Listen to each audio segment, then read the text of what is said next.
ಆರ್ಥಿಕ ಸಮಸ್ಯೆಯಿಂದಾಗಿ ಜೀವನ ನಿರ್ವಹಣೆಗೆ ಹೆಣಗಡ್ತಾ ಇದ್ದ ಬಂಟ್ವಾಳ ತಾಲೂಕಿನ ಬೊಳ್ಳಂತೂರು ಗ್ರಾಮದ ಅಶ್ಅರಿಯಯ್ಯ ನಗರದ ನಿವಾಸಿ ಮೊಹಮ್ಮದ್ ಬಶೀರ್ ಅವರಿಗೆ doctor Abdul Shakeel charitable trust ಸ್ಥಾಪಕ ಅಧ್ಯಕ್ಷ ಡಾಕ್ಟರ್ ಅಬ್ದುಲ್ ಶಕೀಲ್ ಸಹಾಯ ಹಸ್ತವನ್ನು ಚಾಚಿದ್ದಾರೆ. ಮೊಹಮ್ಮದ್ ಬಶೀರ್ ಅವರು ಆರ್ಥಿಕ ಸಮಸ್ಯೆಯಿಂದಾಗಿ ತಮ್ಮ ಜೀವನ ನಿರ್ವಹಣೆಗೆ ಹೆಣಗಾಡ್ತಾ ಇದ್ರು. ಕೂಲಿ ನಾಲಿ ಮಾಡಿ ತನ್ನ ಪತ್ನಿ ಮತ್ತು ಮಕ್ಕಳನ್ನ ಸಾಕ್ತಾ ಇದ್ದ ಬಶೀರ್ ಅವರು ಇತ್ತೀಚೆಗೆ ಆರೋಗ್ಯ ಸಮಸ್ಯೆಯಿಂದಾಗಿ ಕೆಲಸಕ್ಕೆ ಹೋಗ್ತಾ ಇರಲಿಲ್ಲ. ಅತ್ತ ಕೂಲಿ ಕೆಲಸ ಮಾಡಲಾಗದೆ ಇತ್ತ ಜೀವನೋಪಾಯಕ್ಕೆ ಆದಾಯವೂ ಇಲ್ಲದೆ ಬಶೀರ್ ಸಂಕಷ್ಟಕ್ಕೆ ಈಡಾಗಿದ್ರು. ಸಣ್ಣ ವ್ಯಾಪಾರ ಮಾಡಿಯಾದ್ರೂ ಕುಟುಂಬ ಸಾಕಬಹುದೆಂಬ ಉದ್ದೇಶದಿಂದ ಬಶೀರ್ ತನ್ನ ಮನೆಯ ಮುಂದೆಯೇ ಟೇಬಲ್ ಒಂದನ್ನ ಇಟ್ಟು ಸಣ್ಣ ವ್ಯಾಪಾರವನ್ನ ಮಾಡ್ತಾ ಇದ್ರು.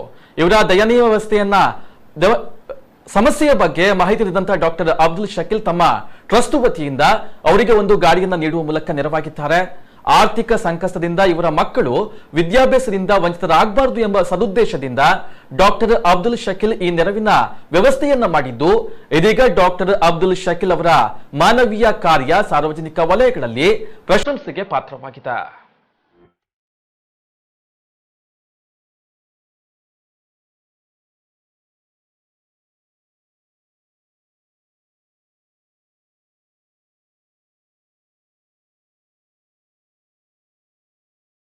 ಬೊಳಂತೂರು ಗ್ರಾಮದ ಬಶೀರ್ ಎಂಬಾತನ ಬಗ್ಗೆ ವಾಟ್ಸಾಪಿನಲ್ಲಿ ಒಂದು ಪೋಸ್ಟ್ ಬಂದಿತ್ತು. ಅವರಿಗೆ ಜೀವನ ತೆಗೆಯಲು ತುಂಬ ಕಷ್ಟಕರ ಪರಿಸ್ಥಿತಿ ಆಗಿತ್ತು. ಹಾಗೂ ಅವರಿಗೆ 10 ಮಕ್ಕಳಿದ್ದರು. ಹಾಗಾಗಿ ನನ್ನ ಗಮನಕ್ಕೆ ಬಂದ ಕೂಡಲೇ ಅವರಿಗೆ ಒಂದು ಕೈಗಾಡಿಯ ಅವಶ್ಯಕತೆ ಇತ್ತು. ಅವರ ಜೀವನವನ್ನು ಸಾಗಿಸಲು ಹಾಗೂ ಅವರ ಮಕ್ಕಳ ವಿದ್ಯಾಭ್ಯಾಸಕ್ಕೆ ಒಂದು ಸಪೋರ್ಟ್ ಮಾಡುವ ಒಂದು ಉದ್ದೇಶ ಇಟ್ಟುಕೊಂಡು ಅವರಿಗೆ ಒಂದು ಕೈಗಾಡಿಯನ್ನು ನಮ್ಮ ಡಾಕ್ಟರ್ ಅಬ್ದುಲ್ ಶಕೀಲ್ ಚಾರಿಟೇಬಲ್ ಟ್ರಸ್ಟ್ನ ವತಿಯಿಂದ ಈಗಾಗಲೇ ಹಸ್ತಾಂತರ ಮಾಡಿದ್ದೇವೆ. ಹಾಗೆ ನಮ್ಮಂಥ ಚಾರಿಟೇಬಲ್ ಟ್ರಸ್ಟ್ ಹಾಗೂ ಯುವಕರು ಇನ್ನೂ ಕೂಡ ಮುಂದೆ ಬಂದು ಯಾವುದೇ ಊರಿನಲ್ಲಿ ಕಷ್ಟದಲ್ಲಿರುವವರಿಗೆ ಸಹಾಯ ಮಾಡಬೇಕಾಗಿ ನಾನು ಕಳಕಳಿಯಿಂದ ಕೇಳಿಕೊಳ್ಳುತ್ತಿದ್ದೇನೆ. ಕೆಲಸಕ್ಕೆ ಹೋಗಲಿಕ್ಕೆ ಭಾರಿ ಕಷ್ಟ ಆಯಿತು. ಮತ್ತು ಒಂದು 2 ತಿಂಗಳಾಯಿತು. ಟೇಬಲ್ ಮಾಡಿ ಅಲ್ಲಿ ಜೀವನ ಕಳಿಸಿದೆ. ಮತ್ತು